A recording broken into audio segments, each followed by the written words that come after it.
WNZK has available a few good hours of airtime for a few good programs to serve their communities. Radio is better than ever in targeting an audience that listens to what you say. Learn more about this exciting radio broadcasting opportunity by calling WNZK Radio at 248-557-3500. Call now. This is WNZK, Dearborn Heights, Detroit. Your ethnic superstation at 690 days, 680 nights.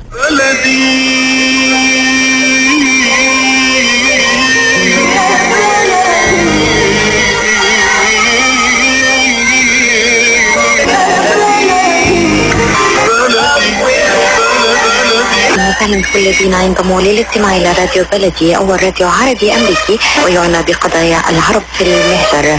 برامجنا في راديو بلدي كل يوم جمعة من 8 وحتى 9 صباحا مع ليلى الحسيني في بث حي ومباشر وعبر WNZK راديو 690 AM. صباح الخير بلدي، صباح الخير لكل مستمعينا. Welcome to Radio Baladi, the first Arab, Middle Eastern, and American simulcast radio show. Radio Baladi is broadcast every Friday morning on WNZK 690 AM from 8 until 9 Eastern Time on Good Morning Michigan with Layla Al-Husseini. Our call-in number 248-557-3300. And now, stay tuned for the best radio talk show on Arab and American issues with your host, Layla Al-Husseini.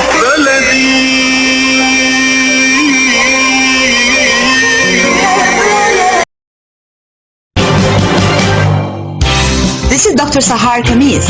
Join me on the third Friday of each month at 8 a.m. Eastern Standard Time.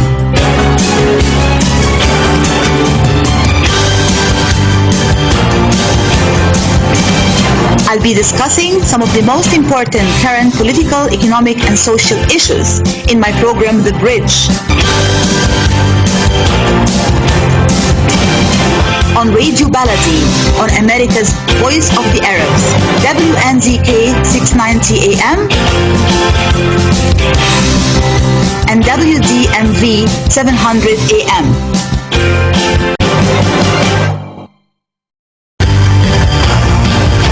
Good morning, everybody. This is your host, Dr. Sahar Khamis. I'm with you this morning discussing an important topic, which is countering Islamophobia, supportive voices and remarkable efforts. This is the beginning, the part one of a series of such episodes about this important topic. As we witness an unprecedented wave of loud, vicious, and dangerous Islamophobia in some American media and from some political candidates and public figures in the USA today, there is an increasing fear among American Muslims from the dire consequences of this hate speech and damaging rhetoric, which has already resulted in several hate crimes and attacks on individual Muslims and mosques. However, there has been also a surge in sincere efforts exerted by several individuals, groups, interfaith leaders, community activists, and public officials to counter this damaging phenomena and to overcome its destructive ramifications. Therefore, it is important to shed light on some of these supportive voices and to highlight these remarkable efforts. With me this morning are two leaders in community efforts and interfaith and human rights who have participated in such events supporting the American Muslim community recently.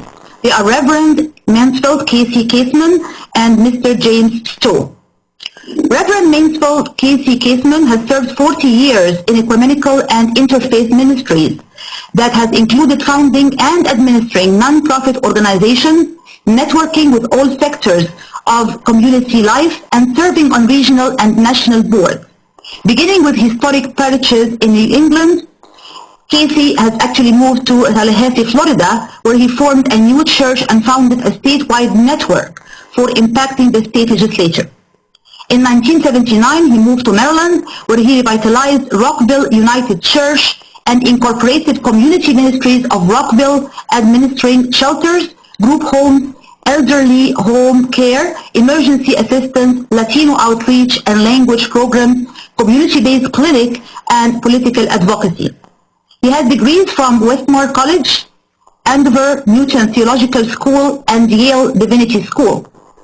Since allegedly retiring, Kasey has served as Senior Vice President of CTIS, a healthcare informatics company, Vice President of Van Eppern and Company, which is a communications and marketing company, and most importantly, he's an interfaith community liaison for the county executive in Montgomery County, Maryland, and he is also directing and heading the Faith Community Working Group in Montgomery County, Maryland. My second guest this morning is Mr. James L. Stowe. He is currently serving as the director of the Montgomery County, Maryland Office of Human Rights, which plays a leading role in educating citizens about cultural diversity, identifying and resolving community tensions, and eliminating racism and discrimination, as it works towards creating a culture of service and a climate of fairness and inclusion.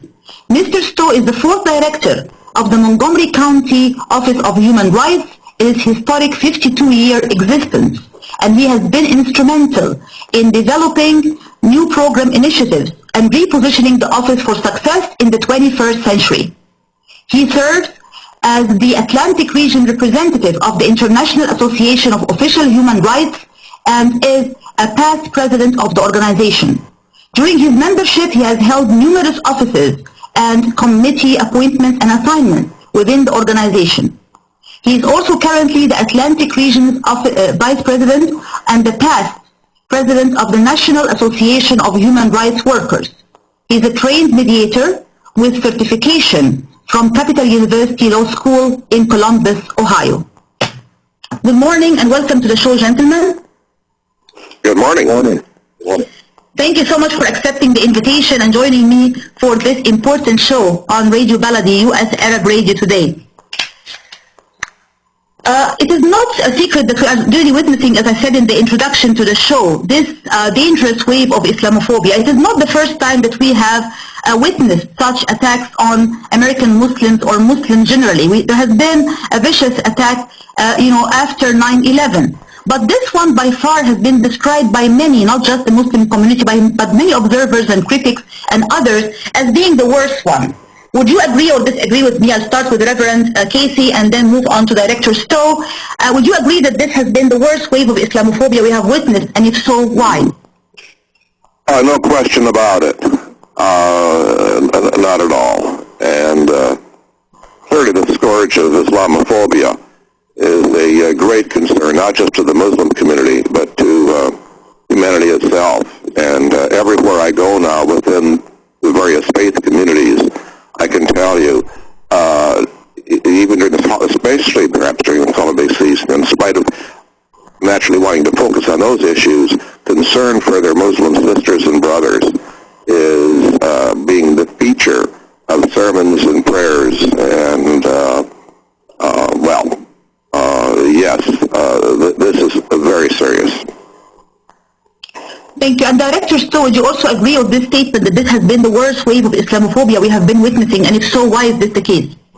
I would certainly agree with Reverend Kasey. I think that one of the things that is so obvious to me is, unlike the whole 9/11 incident and so forth, which had at least some deal of significance, and I don't mean to make light of any death that would occur in this country, but clearly once we understood that was from the outside, that, at least to me, legitimized a huge concern about how to deal with the safety of this country. But this appears to be then a very different sort of circumstances that were really brought on about a series of incidents, and as awful as they were, these incidents have been occurring by those folks who are also, in this case, American citizens. It's not like we're talking about people who come from the outside. These are persons who are, are born in this country and are citizens of this country. So therefore, there's a deeper issue than, in our opinion, than what may be occurring outside of this country. But more that has to do with what's occurring actually inside the country. Mm-hmm. And I think it's so interesting, Dr. Khamis said most of the incidents that have happened more recently involving, in my mind anyways, similar kinds of terrorist acts have occurred on the domestic side. Mm-hmm. These persons don't have any, foreign connection, as it were, in terms of their ancestry. They are born and bred in the United States. Mm-hmm. Some of the worst and most egregious kinds of incidents involving hate and so forth and so forth have occurred with folks who actually live here. So I just believe in that there is this issue of being able to select, and I don't mean to say this in any disrespect at all, but being able to select easy sort of focus, easy targets, as it were, and don't mean to use that in this term, but I think it makes the point, where you have folks who can be easily identified as someone for folks to be against, and this time it has to be the Muslim community. And what Director Stowe is implying here is that as a result of all of this, there is fear and anxiety, like I've never experienced before in our country. And that is now being exploited by some politicians. And rather than providing the kind of leadership that would call us together, they are using this, appealing to fear, and using language that is highly divisive, and through it all legitimizing, you see, prejudice and Islamophobic behavior. And also there is a big claim that, this kind of very loud and vicious and dangerous rhetoric against American Muslims and Muslims in general, which is called quote-unquote Islamophobia, is actually fueling radicalization and extremism even more, because many of these extremists and radicals are playing on this kind of tone or this kind of claim that, we are hated and we are marginalized and, we are victims, and therefore we should do something about it. And of course, unfortunately, they choose the violent means to do so. Would you agree with me, Reverend Kasey, on this particular statement? That's exactly what's happening, yes. And that makes it even more dangerous. In my view, this makes things even more dangerous, because we are not just seeing a surge in hate crimes against Muslims, we are also seeing hate crimes that are being done in general that can be damaging to Muslims and non-Muslims as a result of hate speech and as a result of Islamophobia. Director Stowe, would you also agree with this statement? Oh, I certainly would. Excuse me, but I think, again, it goes back to what has occurred in this country over many, many years. Whomever is perceived to be the most vulnerable in terms of not only numbers, influence, prestige, as it were, within this country, seems to be those persons who end up being the focus of these kinds of incidents that occur. And it's been throughout our history, whether it's African American, certainly in the 60s and so forth, and before that, depending upon what part of the world you lived in the United States, in terms of what state you're in, etc. And those who were Jewish in our community, those who were Irish in our community. It goes on and on. So the pattern has been repeated over and over again. I just believe right now it is a situation where, again, as I mentioned, that because the focus of the fear already been due, and I believe it's manufactured fear, although legitimate outside the borders of this country, I understand that. But in terms of extremism and so forth. But as it relates then to inside this country, it just simply is not there. And so I think that this is manufactured fear by, as Reverend Kaseman said, relative to this issue of political gain, and it's shameful. It's just shameful. Absolutely. And I mean, I've been monitoring some of these, hate crimes and attacks on mosques and Muslim individuals, and sometimes it took very, very dangerous turns and very dangerous examples, like, attacking the mosque or attacking Muslims after prayers, or attacking Muslim women, or even in the worst case, throwing a young 16-year-old Muslim young guy, beating him up and throwing him from the 6th floor. These are horrific incidents, and unfortunately, again, the dangerous rhetoric in the media plays an important role in fueling these negative sentiments and these dangerous emotions. And that takes us to the important role of the media in this whole process. Everyone has been talking about how some politicians like Trump and others, Ben Carson, have been adopting, unfortunately, some of this anti-Muslim rhetoric in their speeches in the media. And that has very much played into this horrific picture of attacks and hate crimes and so on. Is there anything at all that we can do about this? Reverend Kasey. Yes, but during this season of lights, I think it's important not just to be cursing the darkness. That's all too easy, and it doesn't get us as far as lighting a candle, reaching out, connecting with people, out beyond our own comfort zones. And I see that happening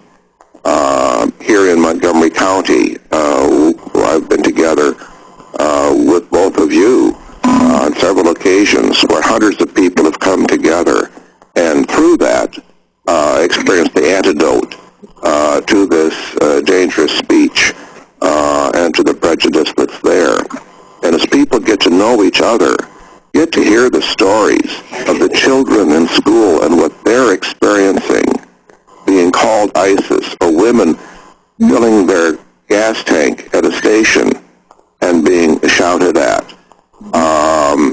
that motivates people to come together in ways that are hopeful.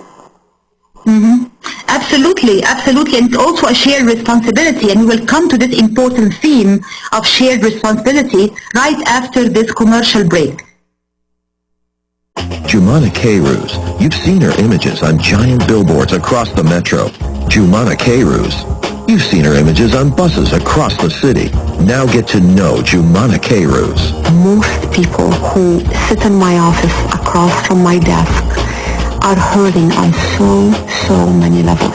One thing people do not know about medical malpractice is that the statute of limitation, meaning the time that you have to bring suits against a doctor, a hospital, is 2 years. In medical malpractice, that's a very short period of time. Not every lawyer is an advocate, but every lawyer should be an advocate.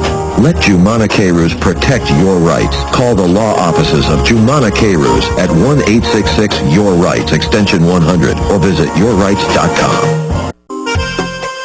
Ziyad brand. Quality products from our family to yours. Ziyad Brothers Importing offers the finest quality products, including brands like Sultan, Kraft, Nestle, Hook, Rico Picon, Donna, and many more. Ask your retailer to carry these fine products because you deserve the very best. For more information, visit our website at www.ziyad.com. That's www.ziyad.com. Ziyad, quality products from our family to yours. Life for Relief and Development is a nonprofit charity that has been providing humanitarian aid and development to people and communities regardless of race, color, religion, or cultural background for over 22 years. When disaster occurs here or around the world, Life rushes to provide food, medical aid, and shelter to those in need. Life also has development projects to provide medical relief, water purification, educational programs, relief for orphans, and much more. Your help and support can greatly improve these efforts. All donations are tax deductible. For more information, please visit our website at lifeusa.org or call 248-424-7493. That's lifeusa.org, 248-424-7493.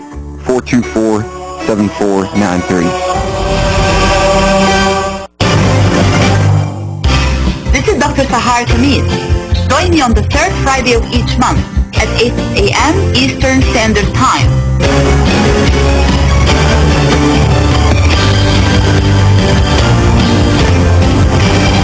I'll be discussing some of the most important current political, economic, and social issues in my program, The Bridge.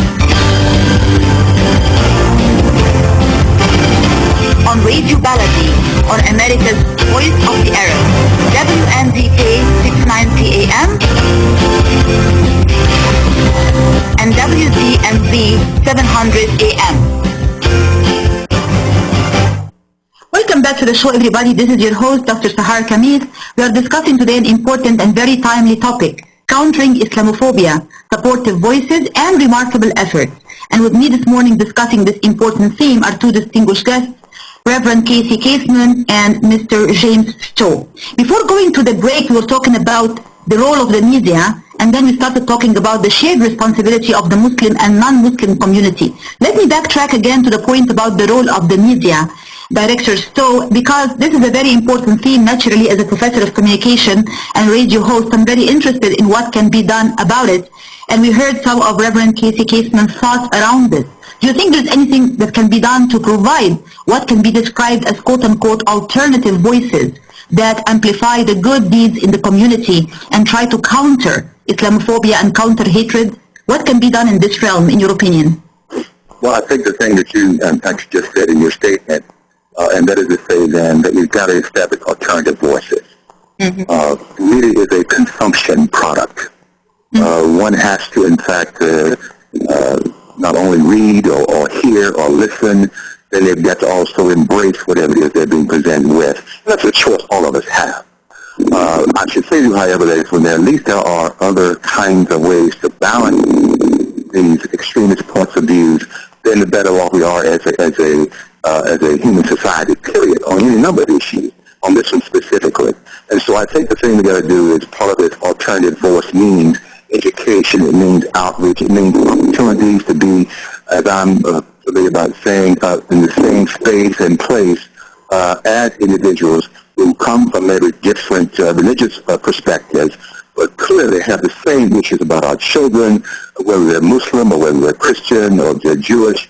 We have the same issues and concerns about our families and their well-being, whether we again are of the various religions or not. We have the same issues in terms of trying to be successful and to be productive members of our communities. All those things are the exact same.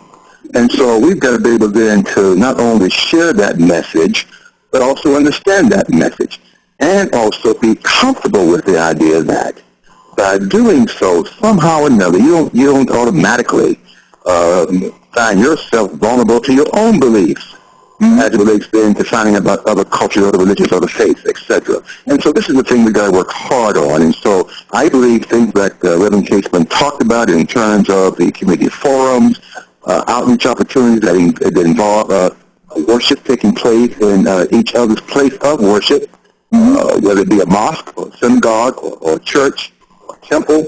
I mean, to have that experience and not let that be one for which happens just on occasion, but that it's a regular routine effort on behalf of members of a community.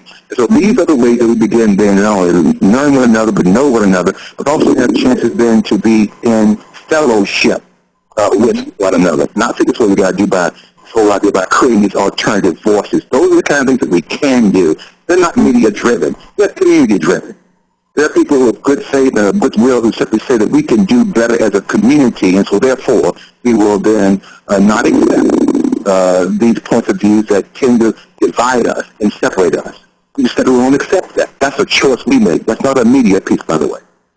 Absolutely, and we also have the responsibility to amplify the good examples and the good deeds that are taking place in the community and make sure the media gets, covering these issues and gets attention in the media, like we have seen in the very successful recent meeting at the Muslim Community Center in Montgomery County, Maryland, with the Human Rights Commission and the Committee on Hate and Violence, which was very well attended. Almost more than 300 people showed up and expressed their fears and concerns and issues within the Muslim community in Montgomery County. And there were media, groups covering, like for example, ABC and NBC and Montgomery County Television and several local newspapers and radio stations. So for the first time, I felt like there was a surge in media attention, and I think we should continue to do so and to amplify these positive examples as much as possible. And to the point about shared responsibility, I think that we cannot just achieve anything from one side only. We need a shared effort and shared responsibility. The Muslim community has a responsibility, and non-Muslims in the community also have a responsibility.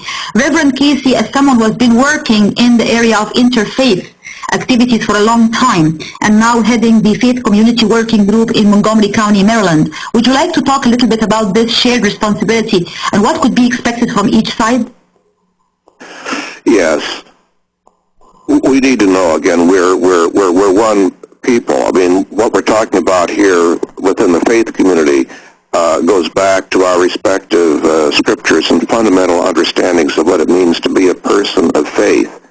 And that begins with understanding that we are essentially one human family. We are sisters and brothers, and our humanity is dependent upon the humanity of others. Furthermore, we are called within our various faith traditions to love the creator and sustainer of all life. Allah, God, Yahweh, was by many, many, many different names. But we're to love and appreciate, again, the creator and sustainer of all life, but then we're to love one another as ourselves. We're to be there for our neighbor. We are our neighbor's keeper. And none of us are going to be free until all of us are free. And under these circumstances, what we are fighting for is a greater sense of what it means to be that family. Within our own organization, what we claim to be doing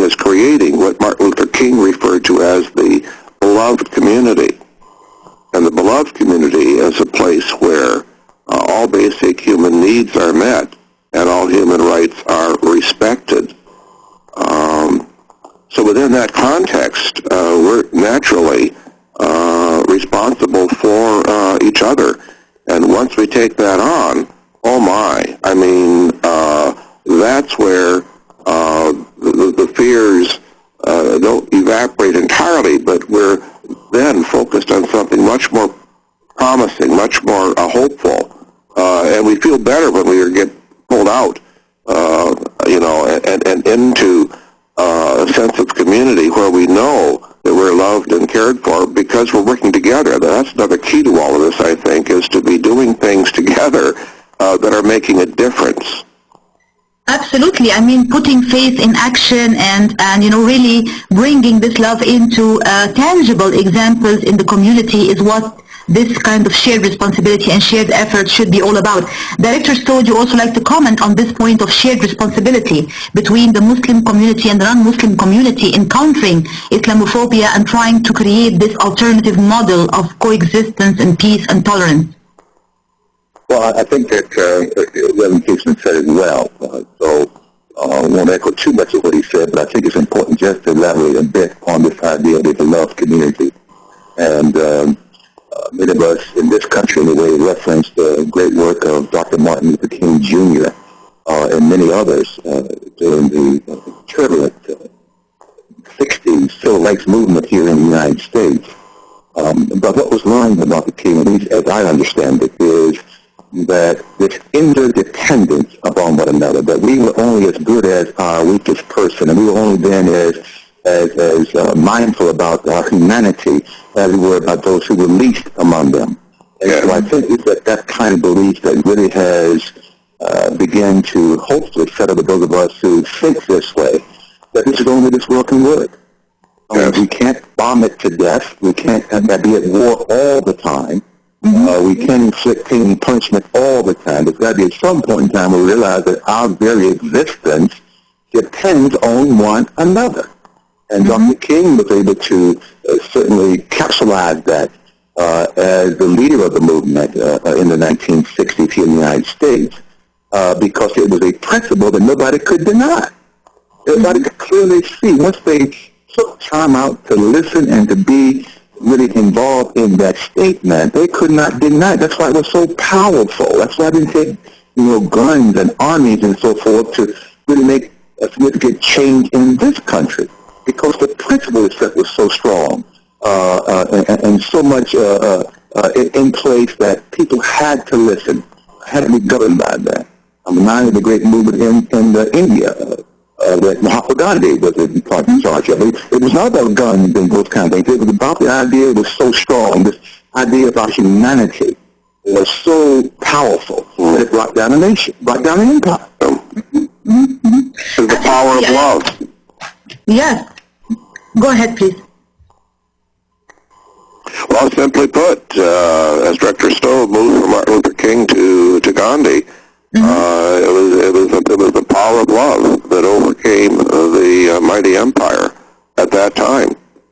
And in our own country, what overcame the segregation and all of the laws that had us so imprisoned here, it was a love that was willing to come out into public, to literally join hands and declare that we are one. And again, we're connected through our faith in a love that is at once, beyond us and far greater than us, but at work within and among us. And once we turn to that, that's the greatest antidote in the world for fear and hatred. Absolutely. Absolutely, and I think that we are blessed here in Montgomery County, Maryland, because we have the Montgomery County, model, which really integrates different parts of the community here: the interfaith leaders, community leaders, political advocacy organizers, and also the law enforcement in a very cohesive and very workable and organized model that really should be spread in other places and other counties and states. Maybe we can come back again to talking about this important model and why it is important in fighting and countering Islamophobia right after this commercial break. From their first words to first grade, Dreamy Children's Center will help get your child on the right track. The highly qualified staff works closely with parents to provide an experience that goes beyond early education. We can help nurture important personality traits with the use of educational programs ranging from preschooling for infants to Montessori-approved programs and bilingual curriculums for young children. All meals can be provided and we can arrange for after-school pickup. Dreamy Children's Center in Dearborn Heights on Warren, in Westland on Ann Arbor Trail, and in Troy on DeQuinder. Are you going to start a restaurant or grocery store soon? Do you need floor plans and designs? Call Najee Abood at 734-744-9796. Do you want to buy kitchen and restaurant equipment at discount prices? Call Najee Abood now, 734-744-9796. New Concept Products and Design, the trademark of kitchen equipment. 5% discount on all purchases of $75,000 or more. New Concept Products and Design, new location, 31185 Schoolcraft in Livonia. Learn more at www.newconceptproducts.com. Call Najee Abood, 734-744-9796.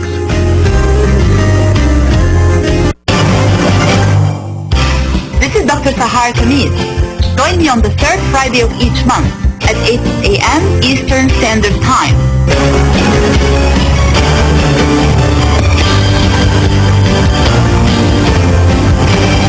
I'll be discussing some of the most important current political, economic, and social issues in my program, The Bridge.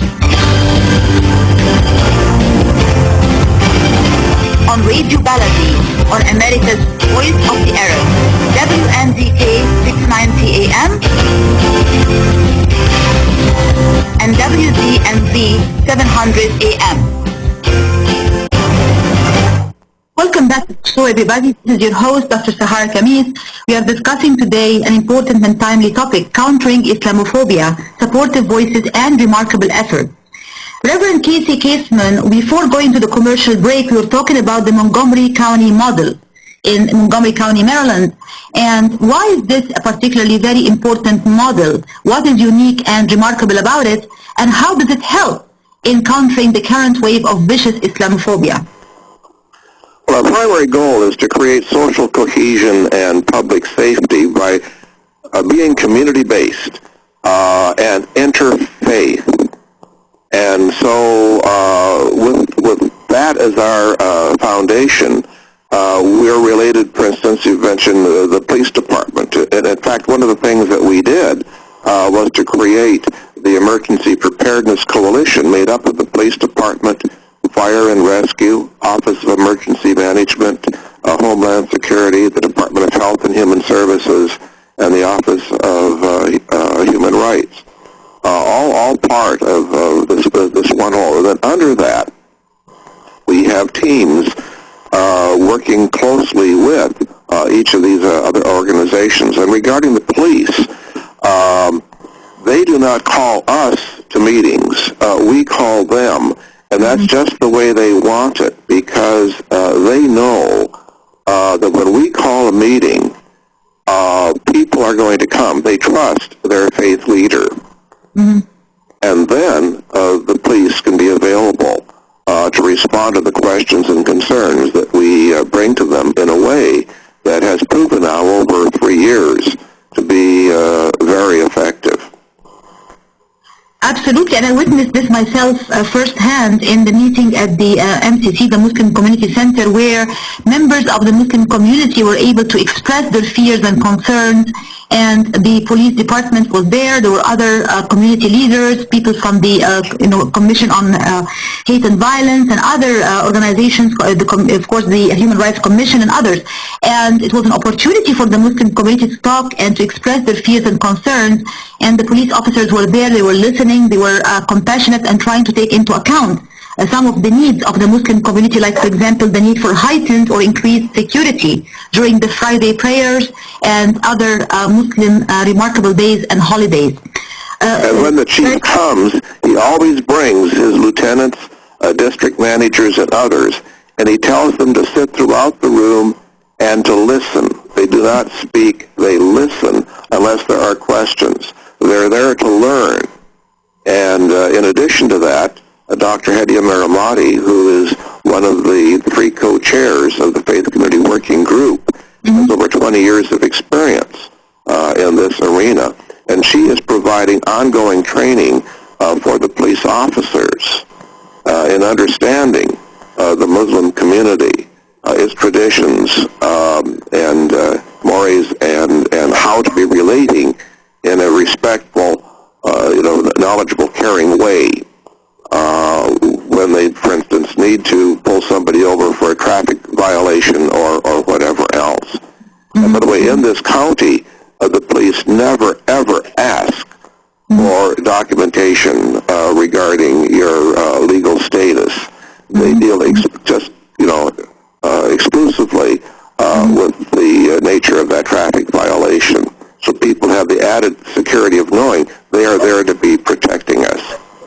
Right, and there's also this dimension of training, which is very important, the dimension of cultural sensitivity and cultural competency, especially if you're dealing with immigrant communities or newcomers to the country who may not know the system and may not even know their rights. And on this particular point, let me move on to Director Jim Stowe.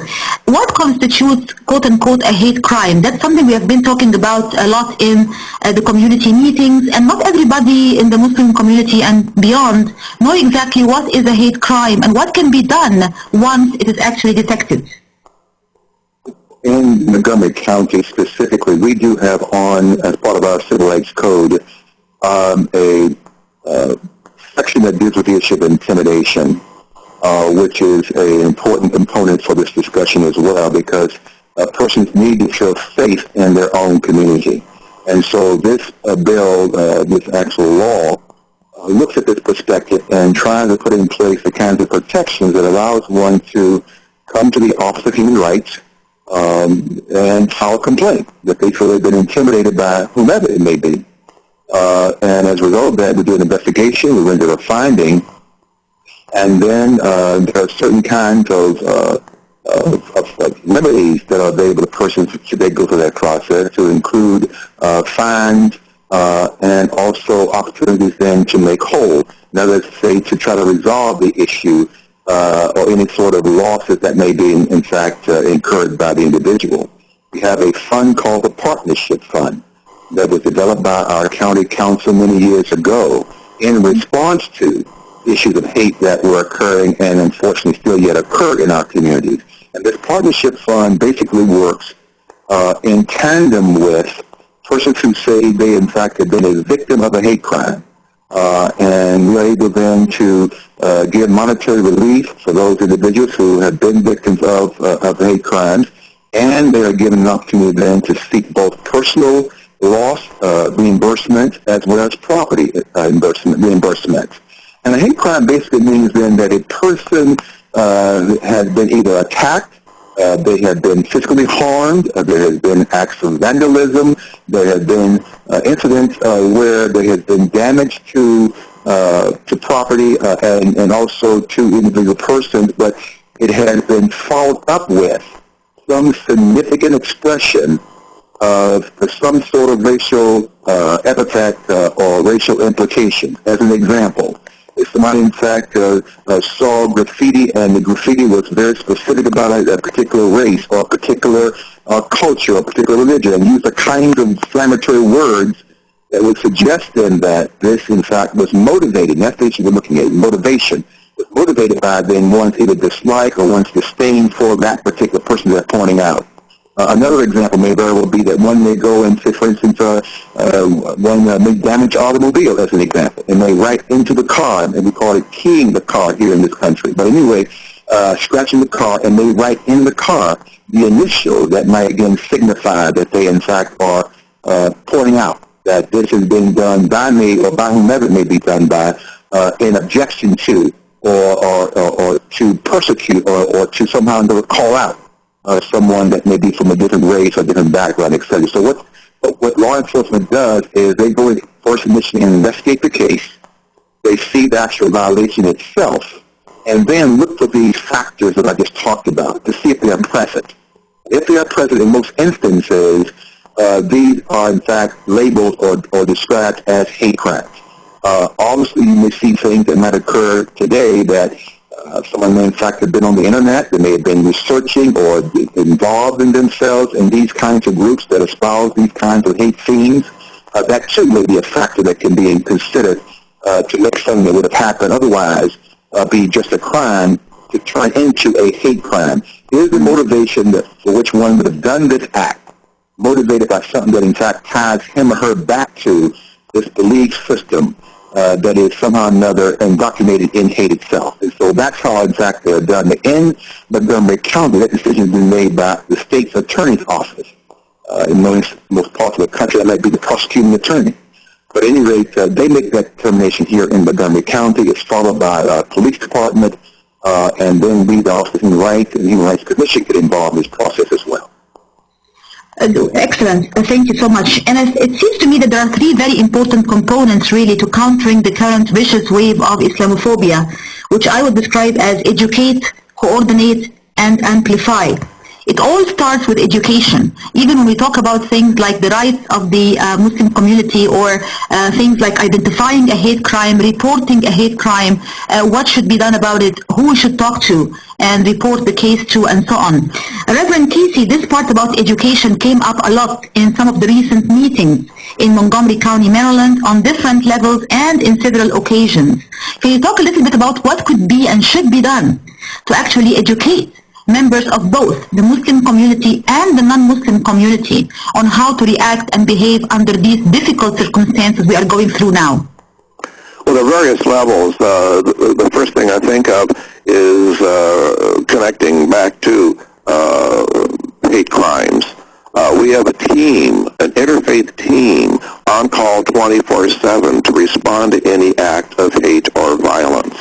And when you develop a team of Eastern and Western faith traditions getting to know each other, that is amplifying the message in a big way.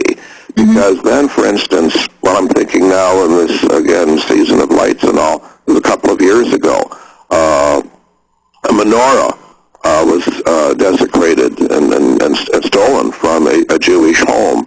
In response to that, the family, this happened within days of the bat mitzvah of their only beloved daughter, we came together at their invitation, an imam, the director of interfaith relations for a mosque, a Buddhist monk, an Episcopal priest, I could go on, a rabbi, and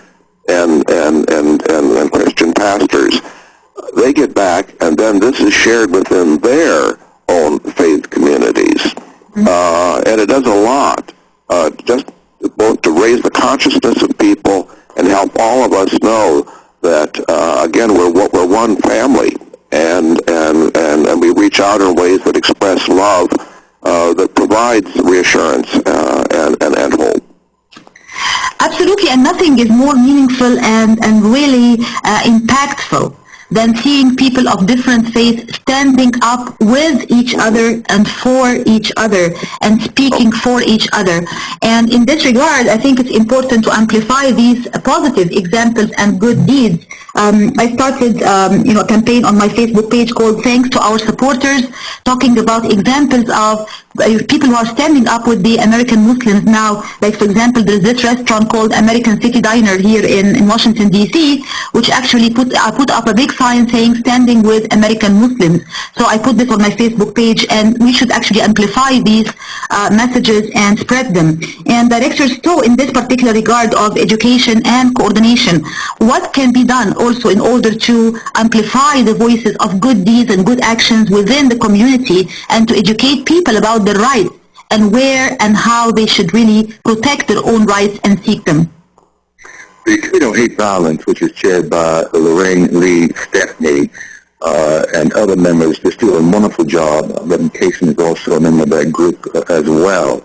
But of bringing people together, and I think that way it gets amplified is that not only through those of us who may be in this work, whether we do it professionally or whether we are in it for the application itself, but as we begin to spread it amongst neighborhoods and communities all across. We said very earlier on this conversation about this idea about this really is everybody's responsibility.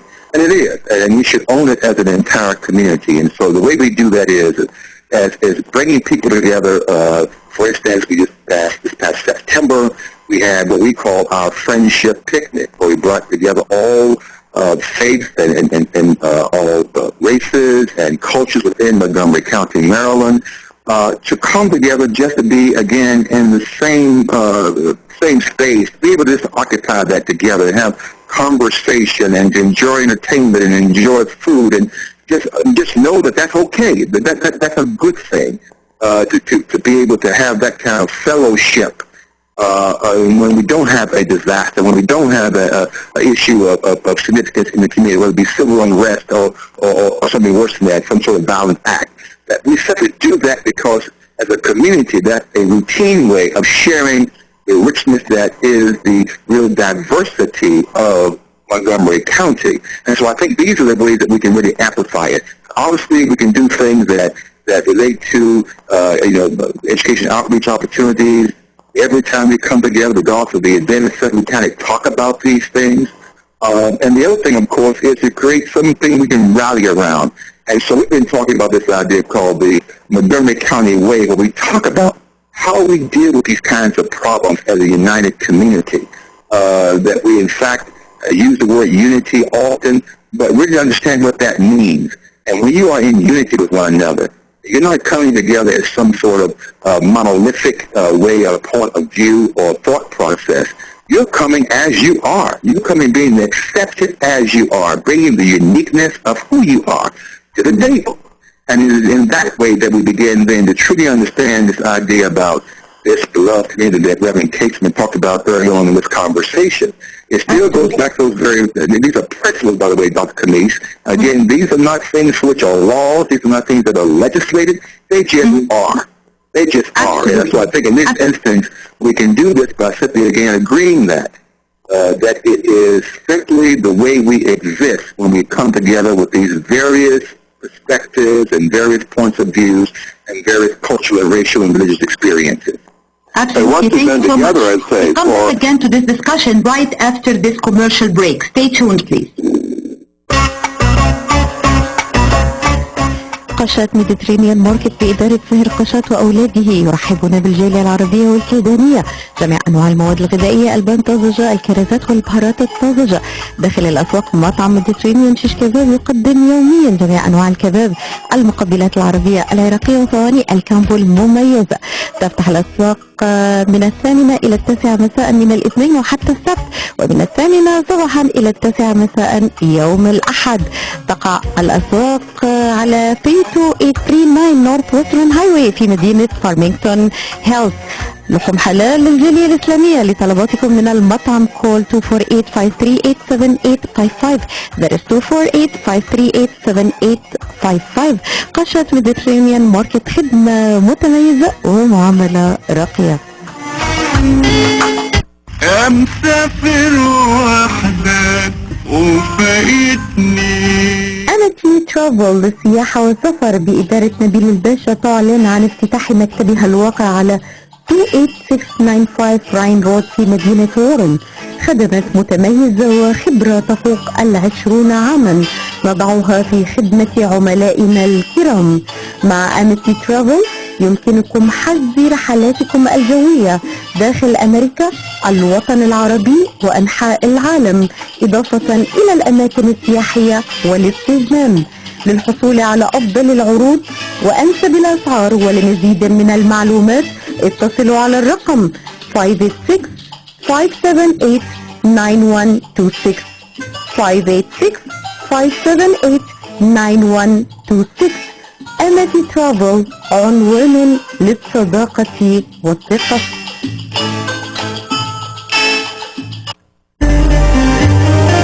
أسواق زمزم الواقع على 24065 أورشارد ليك في مدينة فارمington هاوس ترحب بالجالية العربية والكلدانية.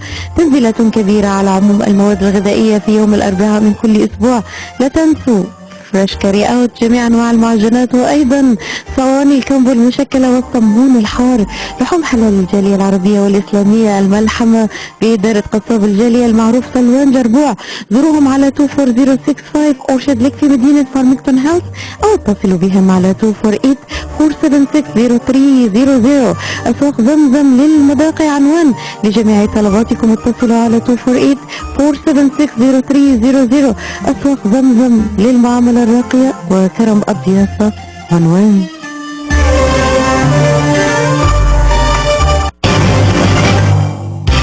This is Dr. Sahar Khamis. Join me on the third Friday of each month at 8 a.m. Eastern Standard Time.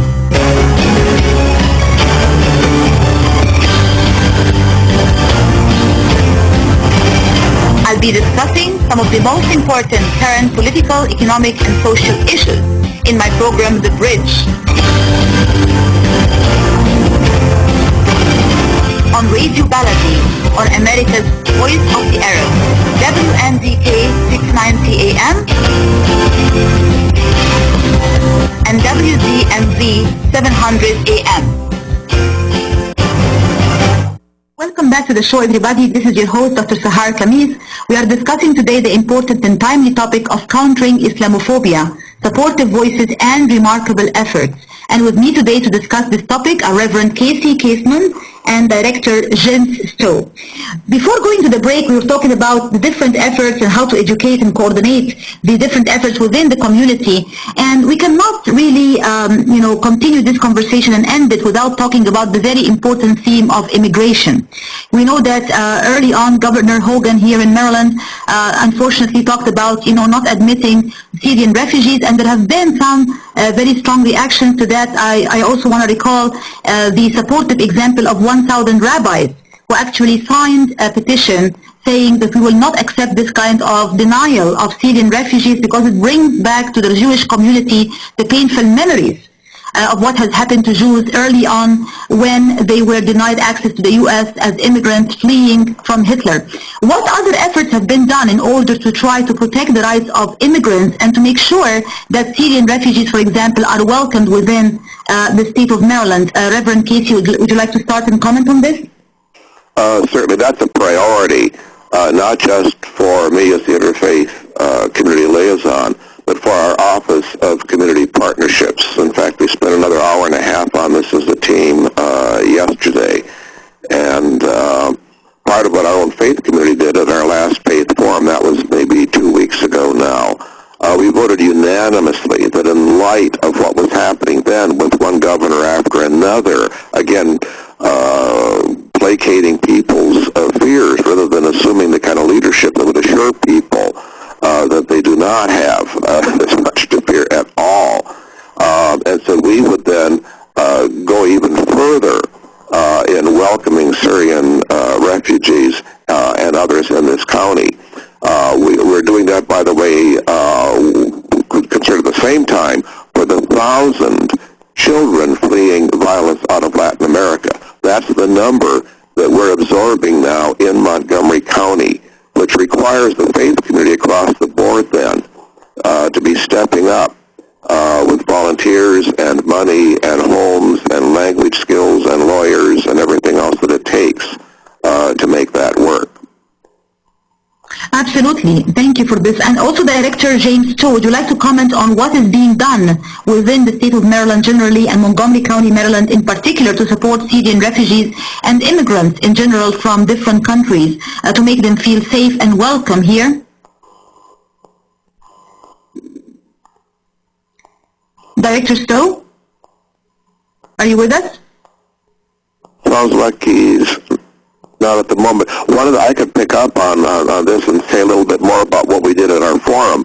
We had the organizations responsible for the process of bringing in refugees and immigrants present to work with the faith leaders so that we can be working hand in glove on that front. And of course, Director Stowe in his office is there to back up any problems people have in terms of breaking the long relationship to that.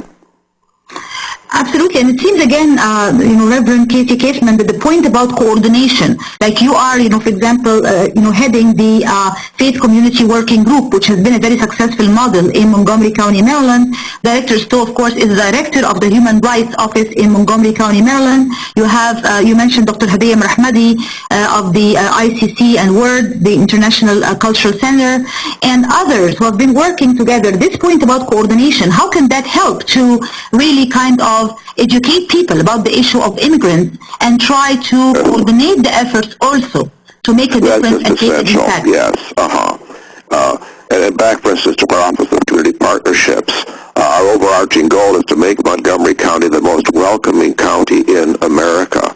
And so we have liaisons reaching out to the African Caribbean community, the Middle Eastern community, the Asian community, the late Latino community, the African American community. And when we do this, we're sharing each concern with all of the rest, and then bringing them together around particular concerns. For instance, this was some months back, there were anti-Muslim bus ads. Well, as a result of that, we all said, no, we need to step up to this, and we're going to have a press conference at Metro Center. It was interesting at that time, the Muslim community was reticent, didn't really want to do that. I said, well, certainly not going to do it without the support of the Muslim community. But they hadn't experienced anything quite like this before. And typical of immigrant communities, they at times, immigrant communities as a whole tend to be somewhat more insular. So I said, let us prayerfully reflect on this. Within a couple of weeks, they said, okay, we trust you, let's try it. What happened was that, of course, we had, I think, at least one or two imams speaking, but the great majority of people speaking out against the Muslim ads were Franciscan, priest, a Buddhist monk, the Baha'is, the Zoroastrians, the rabbis, the Christian pastors, and others. And coming out of that, the overall impression, particularly within the Muslim community, was, wow, we had no idea that we had this kind of support, that we're not alone in this. And once that's done and it gets repeated, then you're beginning to build a group with more confidence that can take on even larger challenges. Absolutely, and I mean, at the end of the day, we are all living within the very same county and the very same state and the very same country and the same planet, and whatever happens to one particular community or faith group definitely will affect everyone else in the community. And the whole idea of standing up with the other and for the other is very important. Director Jim Stowe, in the remaining 1 minute of our program, very briefly, would you like to comment on this point about standing up with and for immigrants in Montgomery County, Maryland? All right, it seems that Director Stowe cannot hear me, and it seems we have only 1 minute left actually in this great show today. So I would like to use this 1 minute to thank my guests this morning, Reverend Kasey Kaseman and Director James Stowe, for their great efforts within the community in Montgomery County, Maryland, and for being my guests today on the show. Thank you so much, and thank you so much to all our listeners too, and tune in on the third Friday of every month to my show. This is Dr. Sahar Khamis. Thank you so much. Be blessed and goodbye.